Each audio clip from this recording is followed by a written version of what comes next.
চাই এই বিচার। আমি তার দোকানে গেছিলাম, বলছিলাম তুই বিয়ে কর, বিয়ের কথা শুনে সে পুলিশকে সাথে সাথে কল দিয়ে দিছে। এখন শুধু আমি বিচার চাই, বিচার ছাড়া আমি কিছু বুঝি না। আমার বিচার দরকার। হয় সে আমার বিয়ে করব, না হলে মন ফাল্গুনবাসী সবাই যারা বাংলা কমিটির মানুষ আছে কি বিচার সমাধান দিব আমার দিব, দুইটার একটা করব। যদি আমার বিচার না দিতে পারে আমি সুইসাইড করে একবার আল্লাহ আমার ফিরে আনছে। আমি আর এই করবো না, একদম সুইসাইড করে মন ফাল্গুনবাসী বাংলা কমিটি সবাই দায় থাকবে, সবাই দায় থাকবে। পরে মরার পরে বিচার পায় তো কোনো লাভ নাই। আমার এখন বিচার দরকার। আমি পুরো শেষ হয়ে যেতেছি, আমি এখনো হসপিটাল, আমি পুরো শেষ হয়ে যেতেছি। আমার এই সবের জন্য সব ওই দায়,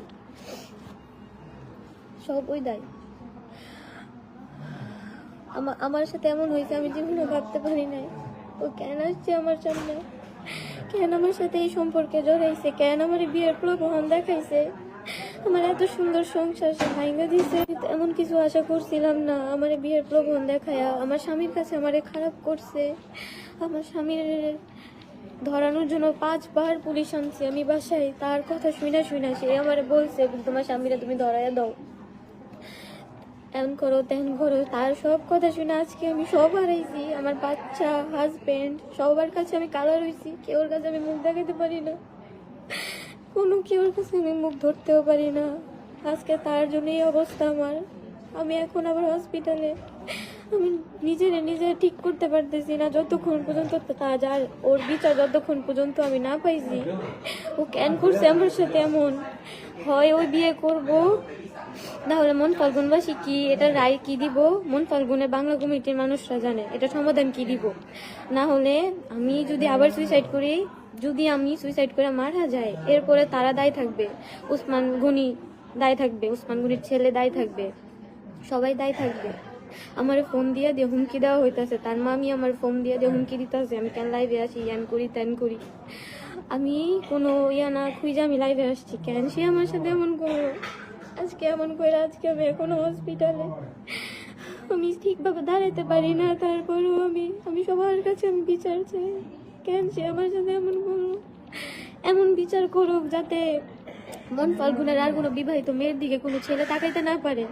তার এই বিচারের দিক দিয়া দেখা ওর বিচার একটা, ও এত মেয়ের জীবন নষ্ট করছে, সব এখন তুলে উঠতেছে। সেটা এখন আমার বিয়ে করে, বিয়ে করলেই এটা ওর একটা শাস্তি। কেউ এই বিচারের পরে কেউ যাতে আর কোনো মা বোন তাদের উপরে তাকাইতে না পারে, এমন বিচার হোক। আমি সবার কাছে অনুরোধ, যেতে পারতেছি না। আমি আমার স্বামীর কাছেও ফিরে যাইতে পারতেছি না। আমি আমার বাচ্চাদেরকে ধৈর্য দেখি না, আমি কত খারাপ হয়ে গেছি। আমার 3 নম্বর বাচ্চাটা 14 মাস বয়স, আমি ধৈর্য দেখি না ওই বাচ্চাটারে। আর আমি এখন হসপিটালে বসে আছি। সবাই আমার এই বিচার করো। আমি সবার কাছে বিচার চাই, আমি মন ফাল্গুনবাসীর কাছে বিচার চাই। হয় আমি ভুল হয়েছে, আমি স্বীকার করতেছি।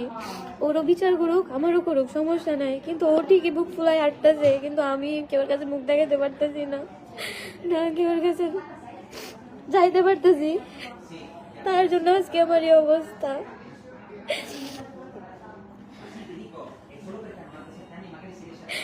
আমি সবার কাছে একটা বিচার চাই, যদি আমি তার জন্য সুইসাইড করি সবাই দায়ী থাকবে।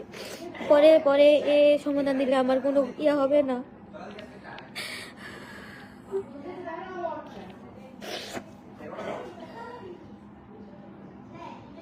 পরকীয়া করার সময় মন ফাল্গুনবাসীরা জানাই হয়েছিল আমার সংসারে এমন একটা জামাই বাবুর ভিতরে ঝগড়া হইতো। আমি কালকে লাইভে এটা ক্লিয়ার করছি।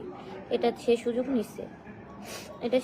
নিচ্ছে, আমি তারে বলছি তুই বিয়ে করবি কিনা। ও বলছে আমার বিয়ের প্রলোভন দেখাইছে, প্রলোভন দেখায় এখন সে আমার বলেছে আমার বিয়ে করবে না। কেন বিয়ে করবে না? আমি 3 বাচ্চার মা, আমাকে আগে খবর ছিল না আমি 3 বাচ্চার মা।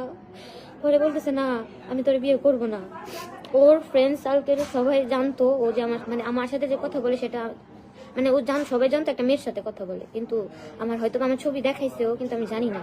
কিন্তু কেউ বলে নাই আমি যে বিবাহিত, আমার বাচ্চা আছে, কেউ বলে নাই। সবাই দেখতো যে ফোনে কথা বলতো।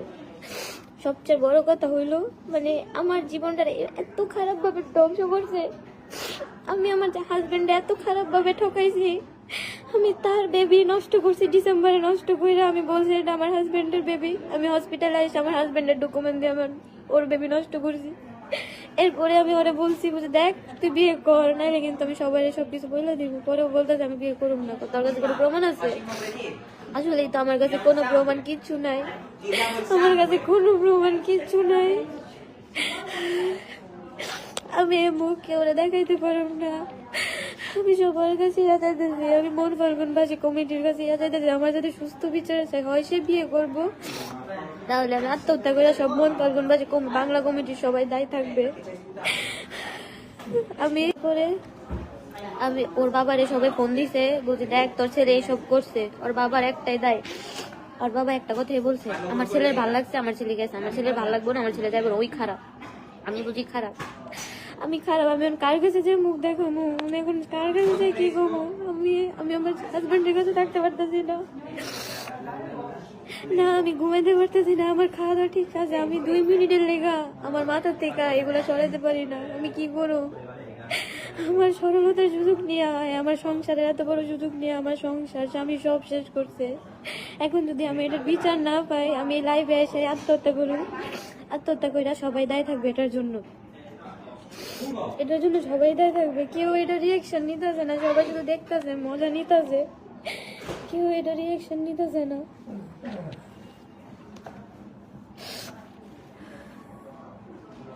সে ঠিকই বুক ফুলায় হাঁটতেছে, সে ঠিকই বুক ফুলায় হাঁটতেছে, দোকানদারি করতেছে, মানুষের কাছে বলতেছে বুঝি আমার ওর কিছুই হবে না, যা করার আমার হয়েছে, ওর কিছুই হইব না। কিন্তু আমি এটার বিচার চাই। আমার সাথে খুব খারাপ হয়েছে, ও আরো অনেক মেয়ের জীবন নষ্ট করছে, কেউ আসে নাই, কিন্তু আমার সাথে খুব খারাপ হয়েছে। আমি কার কাছে যাবো? একবার সুইসাইড করে বাইচে আসছি।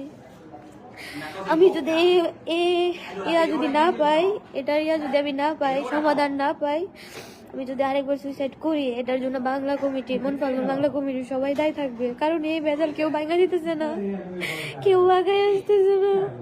আমি বুঝতেছি আমার যে কি অবস্থা, আমি কেউর কাছে মুখ দেখাতে পারতেছি না। আমার ফ্যামিলি, আত্মীয় স্বজন কেউর কাছে না।